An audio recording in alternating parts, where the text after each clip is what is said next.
Welcome back. Today, we're taking you to a land of, well, just breathtaking beauty and adventure. Nepal. Absolutely. Synonymous with those towering peaks, Everest, Annapurna, and just incredible cultural It immersion. really is an iconic destination. And look, if you're dreaming of trekking the Himalayas or exploring ancient cities, maybe even planning a trip right now, then this one's definitely for you. Yeah, we're talking specifically about Nepal's current peak season. That's September, October, November 2025. And there are some pretty crucial updates you really need to know about. That's right. Things are a bit different this year. They are. We've been looking closely at the latest insights from Nepal guidebook author David Ways. His website, thelongestwayhome.com, has been, well, invaluable for getting a clear picture of what's happening on the ground. So consider this your essential briefing. We want to cut through any noise or confusion out there. Exactly. Give you the critical info on recent political shifts, new travel regulations, and some really specific advice, especially if you're trekking solo. We want you to have the best, most informed trip possible. Because Nepal is calling. But you need to be ready for what 2025 looks like. And it is different. David Ways really highlights this. It's not quite like previous years. Just recently, you remember, Nepal saw some pretty significant nationwide protests. Right, that led to the previous government resigning, PM Oli, and parliament dissolving. Yeah. Caused quite a stir. It did. And David notes that uncertainty led to about a 30% drop in bookings. Understandably, travelers paused. Okay, so that's the backdrop. But what's the first key thing travelers need to grasp right now? Well, the big takeaway is this. Despite that period of unrest, David Ways is reporting things are remarkably stable now. Order has been restored. And there's new leadership. Yes, exactly. Out of that unrest, Sushila Karki was appointed interim prime minister. That was on September 12th. Kushila Karki. Yeah. She's the former chief justice, right? Known for being tough on corruption. That's her. And what's really fascinating, kind of a sign of the times, is she was apparently backed quite strongly by Gen Z, through online polls on platforms like Discord. She even topped votes ahead of the popular Kathmandu mayor, Balin Shah. Wow. So quite a mandate from the younger generation. It seems so. And her background is pretty inspiring. She's 73 now, a longtime activist. She was actually imprisoned back in the 90s for activism against corruption, a harrowing experience, apparently, months long. Right, I remember reading about that. Then she became Nepal's first female chief justice. Exactly, 2016 to 2018. And now, as interim PM, she's promised impartial investigations into the protest violence. There was even this quite touching moment at her swearing in. Oh, yeah. After greeting the usual dignitaries, she turned to the younger people there, the Gen Z protesters, and apparently gave many of them these warm hugs. Someone commented, Nepal has got a new mama, a new mother, sort of symbolizing a new era of care. That's a powerful image. So, okay, inspiring new leader, but what does this mean practically for someone landing in Kathmandu tomorrow? Right, the practicalities. David Ways emphasizes that Nepal is stable now. All the tourist infrastructure flights, buses, banks, ATMs, attractions, heritage sites, the national parks, everything's fully operational. Everything's open. Everything. The army's back in barracks, streets are calm. So any worries about safety or things being closed, he says, set those aside. Okay, that's reassuring. But what about the experience itself? With fewer bookings, are things cheaper? Or? Well, David's perspective here is interesting. He doubts prices will drop much. There are guide shortages, apparently, and the general cost of living has gone up in Nepal, too. So no big bargains necessarily. Probably not. But here's the flip side, the win-win, as he calls it. Lower tourist numbers mean fewer crowds on the trails.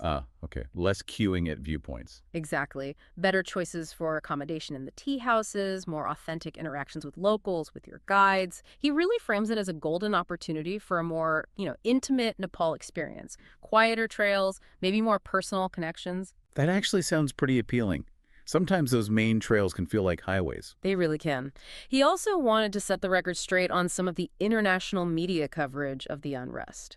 What was his take? He found some of it bizarre and disjointed. He clarified the protests were planned long before any talk of a social media ban, which some reports focused on heavily. So the ban wasn't the main trigger. No, he stresses the catalyst for the violence was when security forces fired on protesters with live ammunition. That tragically led to deaths and really ignited the widespread anger against corruption. The new leadership, he says, is seen widely as an inspiration, especially by the protesters themselves, not a cause for anxiety. Okay, good context to have. So political situation stable, Potentially fewer crowds. Let's talk logistics. Permits, always a key part of Nepal trekking. Yeah. Any changes there for 2025?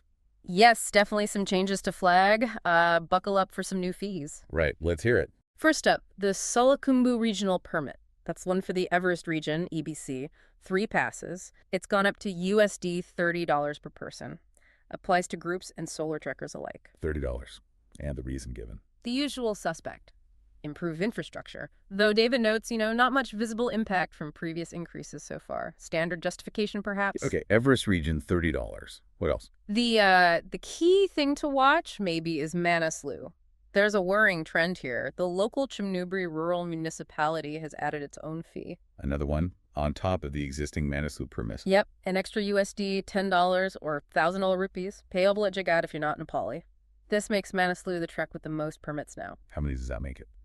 Let's see, you need the Restricted Area Permit, the Manaslu Conservation Area Project, or MC App Permit, often the Annapurna Conservation Area Project, AC App Permit as well, technically a TIMS card, and now this Chimnubri fee. Wow, that's 5 permits for one trek. That's a lot to keep track of. It is, and David sees it as a clear sign that these regional bodies are looking for direct funding, bypassing the central systems, maybe. Interesting. Any other permit sagas? I heard something about Marty Himmel. Ah, yes, the Marty Himmel saga. Briefly, earlier this year, a checkpoint popped up at Low Camp demanding $5 USD, again for infrastructure. Okay. But then there were local objections, strong ones it seems, so it was closed down. And then apparently the physical checkpoint itself was, as David puts it, robustly raised, completely dismantled. Huh. So the locals won that one. Seems like it. A good example of community pushback against unofficial charges. So that one's off the table for 2025, thankfully. Good to know. Now, I heard something about online permits, making things easier. Yes, there's a move towards modernization. The National Trust for Nature Conservation, NTNC, has launched an online portal for the Annapurna, ACAP, and Manaslu, MCAP permits. Okay, so you can apply and pay online. Theoretically, yes. Both trekking companies and individuals can use it. The plus side is you avoid having to physically go to the Nepal Tourism Board office in Kathmandu, and the money goes directly to NTNC. Sounds good. Any downsides? Well, yes. David points out a few snags. Foreigners get charged an extra 2.9% transaction fee online. The website itself can be unreliable. Sometimes it's just down. Not ideal if you're on a tight schedule. Exactly. So his advice is, honestly, it's often cheaper and definitely less hassle to just let your trekking company handle those permits. They deal with the system online or offline every day. Makes sense.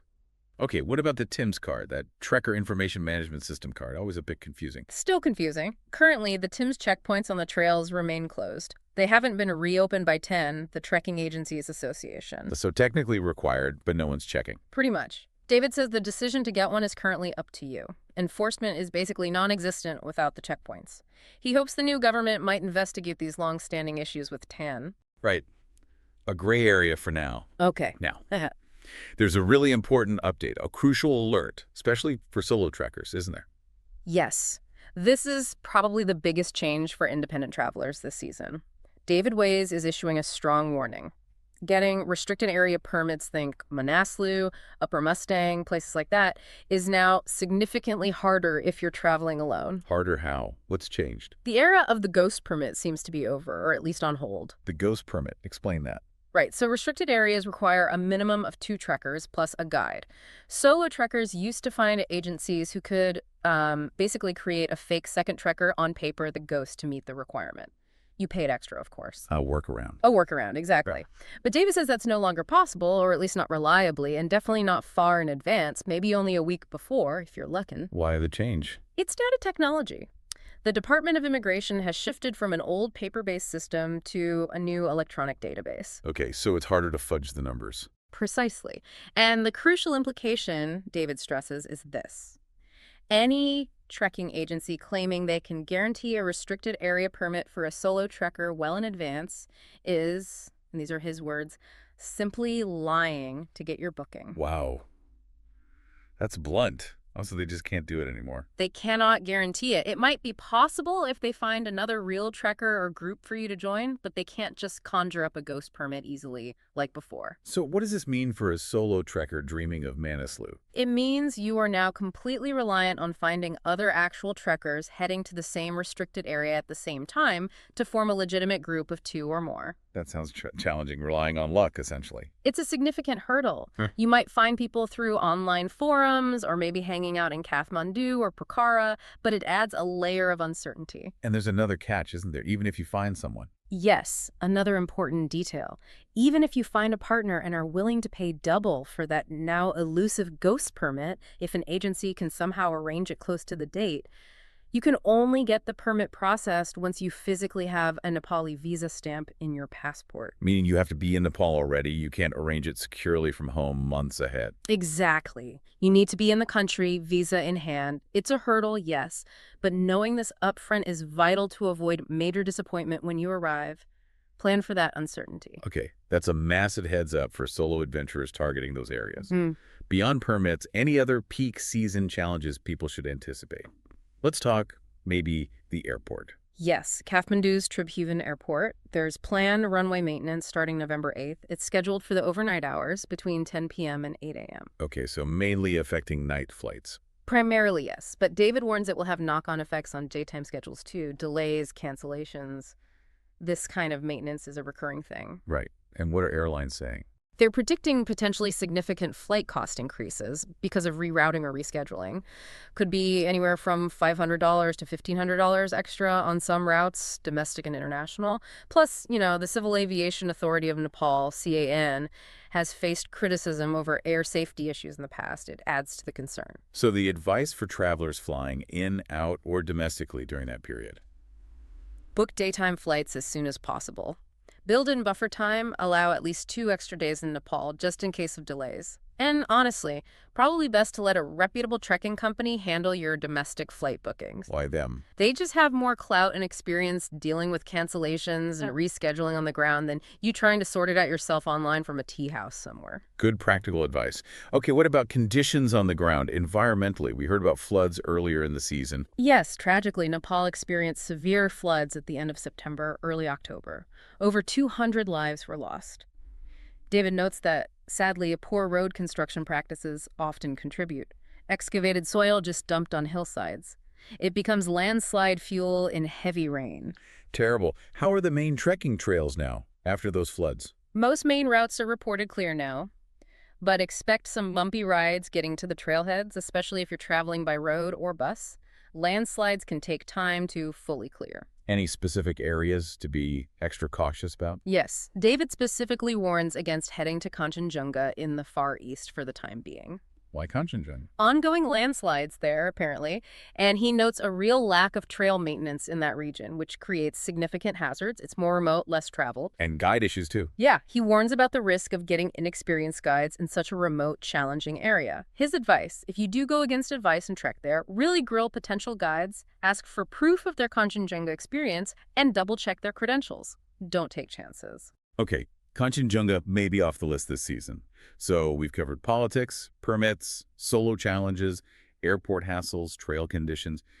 It sounds like a lot. It is a lot to navigate, but, and David really comes back to this, despite all these complexities, this season genuinely offers a golden opportunity. How so? Remind us of the upside again. Those lower tourist numbers, it translates to potentially more genuine hospitality, less crowded trails, a quieter, maybe more profound experience. Imagine sitting in a tea house, maybe you're the only foreigner there, really connecting. That's harder in a super busy season. Yeah, that win-win perspective. Fewer people, deeper experience. Exactly. And it leads to a kind of interesting final thought. David observed that a sign which used to be quite prominent in Thamel, Kathmandu's tourist hub, saying tourists are honored guests, well, it sort of disappeared over the last decade or so. Symbolic, perhaps. Maybe. So the provocative question he kind of leaves us with is, with this new seemingly more ethical leadership in place now, with the sense of renewal after the protests, will that spirit of truly honoring the guest return this season? Will visitors feel that deeper welcome alongside the uncrowded trails? That's something for travelers to discover for themselves, isn't it? A thought to ponder. as they head out there. It is. And to help you plan, to stay absolutely current on everything we've discussed and much more, we really have to point you again to David Ways' website. That's www.thelongestwayhome.com. Correct. It's got the most up-to-date information, incredibly detailed practical trekking guides based on his own recent experiences, plus links to his comprehensive Nepal travel guidebooks. If you're going to Nepal, especially this unique season, it's an absolutely invaluable resource. Definitely check it out. Thanks for breaking all that down for us. My pleasure. Lots to keep in mind, but potentially a very rewarding time to visit Nepal.